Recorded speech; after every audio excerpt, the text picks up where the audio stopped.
आज एक बार फिर आप सभी का इंग्लिश ग्रामर की क्लास में, अंग्रेजी व्याकरण की क्लास में सबका स्वागत, यथोचित अभिवादन। इसके पहले वाले वीडियो में मैंने अंग्रेजी के अल्फ़ाबेट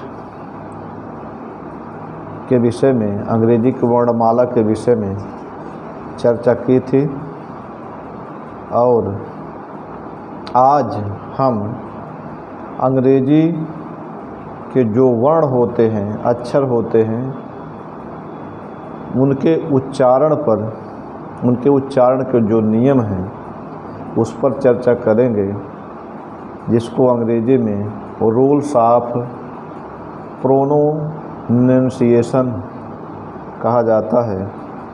आप इसको देखें।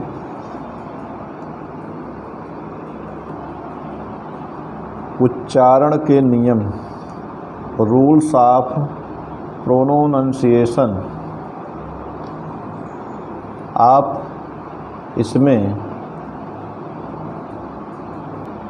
पहले नियम को देखें।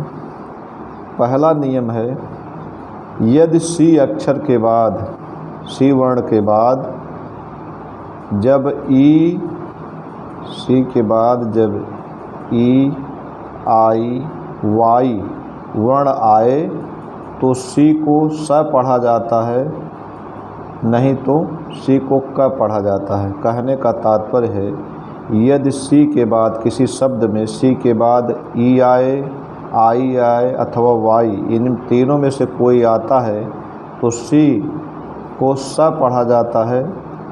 यदि सी के बाद ई, आई, वाई न आए तो सी को क पढ़ा जाता है। तो जैसे आप देखें नियम में जो बात कही गई है, इसे सिनेमा है, सिनेमा, सिनेमा शब्द को देखें। सिनेमा में C I M E, C I N E M A, cinema. Cinema में यहाँ सी के बाद आई आया है, इसलिए यहाँ सी को स पढ़ा जा रहा, सिनेमा। सिटी, सिटी में सी के बाद आई है, इसलिए सी को स पढ़ा जा रहा है। Police, P O L I C E, यहाँ सी के बाद ई है, इसलिए पुलिस में सी को स पढ़ा जा रहा है। सीमेंट, सीमेंट में सी के बाद ई है, इसलिए सी को स पढ़ा जा रहा है। साइकिल, साइकिल में सी के बाद वाई है, नियम कहता है सी के बाद यदि वाई आए तो सी को स पढ़ा जाए, इसलिए सी को स पढ़ा जा रहा, साइकिल। क्लास, क्लास देखिए, C L A S S, तो यहाँ क्लास में जो सी है इसके बाद न तो ई है, न आई है, न वाई है, तीनों में से कोई नहीं है, इसलिए सी को यहाँ क पढ़ा जा रहा है। नियम है, सी के बाद यदि ई, आई, वाई आए तो सी को स पढ़ा जाता है। यदि तीनों में से कोई नहीं आता सी के बाद तो सी को क पढ़ा जाता है। क्लास में सी के बाद ई, आई, वाई कोई नहीं है, इसलिए सी को स पढ़ा जा रहा है, सी को क पढ़ा जा रहा है। इसी प्रकार से कार, कार में सी ए आर, कार, कार में सी के बाद ई, आई, वाई में से कोई नहीं है, इसलिए सी को क पढ़ा जा रहा है। Cat, cat, C A T, cat में सी के बाद ई, आई, वाई में से कोई नहीं है, इसलिए सी को क पढ़ा जा रहा है। इसी तरह से कैप में भी सी के बाद ई, आई, वाई नहीं, इसलिए इसको क पढ़ा जा रहा है। सर्कस, सर्कस में C I R S, C I R C U S, देखिए यहाँ सर्कस में सी के बाद, पहले सी के बाद आई है, इसलिए इस पहले सी को स पढ़ा जा रहा है। उसके बाद दूसरा सी है, सी के बाद यू है, ई, आई, वाई नहीं, इसलिए इसको क पढ़ा जा रहा है। पहले सर्कस में पहले सी को स और दूसरे सी को क पढ़ा जा रहा है। इसी तरह से अब आप दूसरा नियम देखें। पहला नियम हो गया, सी के बाद यदि ई आई वाई आए तो सी को स पढ़ा जाता है। यदि सी के बाद ई आई वाई न आए तो सी को क पढ़ा जाता है। अब आप अगला नियम, दूसरा नियम। फिर अगला नियम 2 है, कहते हैं लेकिन सी सी यदि डबल सी के बाद ई या आई आवे तो पहले सी को क तथा दूसरे सी को स पढ़ा जाता है। कहने का तात्पर्य, यदि सी सी आए,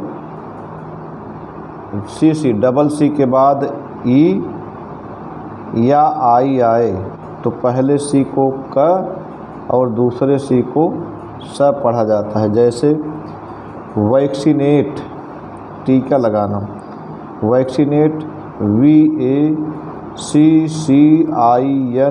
VACCINATE, यहाँ डबल सी है तो नियम के अनुसार पहले सी को क पढ़ा जाएगा और दूसरे सी जिसके बाद आई आया है उसको स पढ़ा जाएगा, तो हुआ वैक्सीनेट। ये नियम है कि डबल सी के बाद यदि ई या आई आए तो पहले सी को क और दूसरे सी को स पढ़ा जाता है, वैक्सीनेट। यहाँ VACCINATE,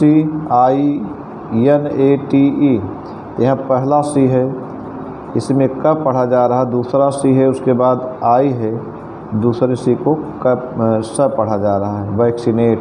पहले सी को क, दूसरे को टीका लगाना। एक्सीडेंट इसी तरह से है, ACCIDENT, यहाँ 2 सी है। इस नियम के अनुसार पहले सी को क पढ़ा जा रहा है, दूसरे सी को स, क्योंकि सी के बाद आई है। नियम कहता है कि अगर डबल सी के बाद ई या आई आए तो पहले सी को क, दूसरे सी को स पढ़ा जाता है। यहाँ 2 सी है तो पहले सी को क, दूसरा सी जो सी के बाद आई इसलिए उसको स पढ़ा जा रहा है, एक्सीडेंट, दुर्घटना। इसी तरह से एक्सेप्ट, स्वीकार करना, ACCEPT, पहले सी को क पढ़ा जा रहा है, दूसरे सी के बाद ई है इसलिए उसको स पढ़ा जा रहा है, एक्सेप्ट, स्वीकार करना। अब आते हैं हम तीसरे नियम पर। तीसरा नियम है, जब किसी शब्द के अंत में डी के बाद GE आए तो डी का उच्चारण नहीं करते। तीसरा नियम फिर से देखें, यदि किसी शब्द के अंत में डी हो और उसके बाद GE आए, किसी शब्द के अंत में डी के बाद GE आए तो डी का उच्चारण नहीं किया जाता। यदि किसी शब्द के अंत में डी के बाद GE आए तो डी का उच्चारण नहीं किया जाता। अब आप देखें, जैसे उदाहरण के लिए है यहाँ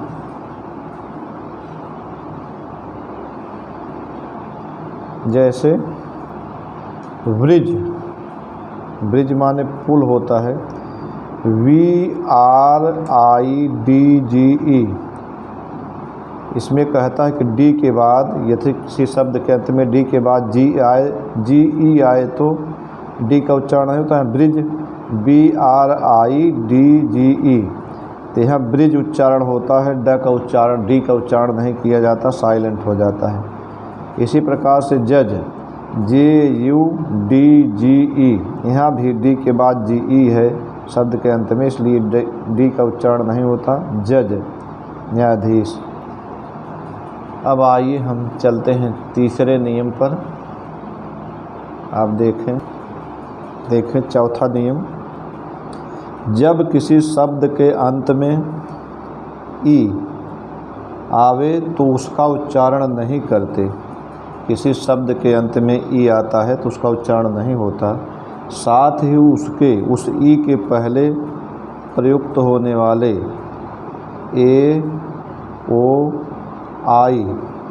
AOI ई के पहले अगर आते हैं, शब्द के अंत में ई हो, ई के पहले AOI आए तो उसका हूबहू उच्चारण करते हैं, जैसे है उनका पूरा उच्चारण करते हैं। जैसे सेम, सेम में यस ए यम ई अंत में है, इसका उच्चारण नहीं करते। उसके पहले जो ए आया है यम के पहले, उसका सेम उच्चारण सेम, ए यस में मिल गया तो सेम वही। केम में ई अंत में है, उसका उच्चारण नहीं होता, लेकिन उसके पहले सी के बाद ए है तो उसका वही उच्चारण हो जाता है सेम, केम आया। इसी प्रकार से नेम है, नेम में भी ई अंत में है, उसका उच्चारण नहीं करते, और उसके पहले जो यन के बाद ए है उसको सेम, उसका पूरा उच्चारण ए के रूप में करते हैं, तो name. Sole S O L E last में है, उसका उच्चारण नहीं किया जाता। उसके पहले जो यस के बाद ओ है, उसका उसी रूप में ओ का पूरा उच्चारण होता है सोल, जिसका अर्थ होता है तलवा। इसी प्रकार से टोन आवाज़। टाइम TIME, यहाँ अंत में ई है, उसका उच्चारण नहीं करते, उसके पहले टी के बाद आई है, उसका पूरा उच्चारण करते हैं, द टाइम। इसी प्रकार से माइन मेरा, लाइन पंक्ति, क्राइम इसी तरह से है। इसको नियम को आप एक बार और देख लें। जब किसी शब्द के अंत में ई आता है तो उसका उच्चारण नहीं होता, साथ ही उस ई के पहले जो प्रयुक्त होने वाले कहीं भी वर्ण में पहले होते हैं, ए ओ आई, इनका हूबहू उच्चारण होता है, जैसे आपने इन उदाहरणों को देखा। अब आप अगले नियम पर चलते हैं, आइए 5वें नियम पर चलते हैं। जब जी के तुरंत बाद यन आता है तो जी का उच्चारण नहीं होता। जैसे रेन कहते हैं, जब जी के तुरंत बाद यन आता है तो जी का उच्चारण नहीं होता। जैसे रेन REIGN, यहाँ जी के तुरंत बाद यन आया है तो जी का उच्चारण नहीं हो रहा, सीधे कह रहे हैं रेन। रेन माने शासन करना। फिर साइन SIGN, यहाँ जी के तुरंत बाद यन आया है, इसलिए जी का उच्चारण नहीं हुआ, सीधे हो गया साइन। साइन का अर्थ है हस्ताक्षर। इसमें एक नोट लगा रहे हैं, कह रहे हैं कि कंडीशन बदलने पर यह नियम लागू नहीं होता। कहते हैं परंतु यन पर ही शब्द पूर्ण होना चाहिए। कहने का तात्पर्य शब्द के अंत में यन होना चाहिए, उसके बाद कोई वर्ण नहीं आना चाहिए। इसके बाद अक्षर आने से नियम लागू न होगा।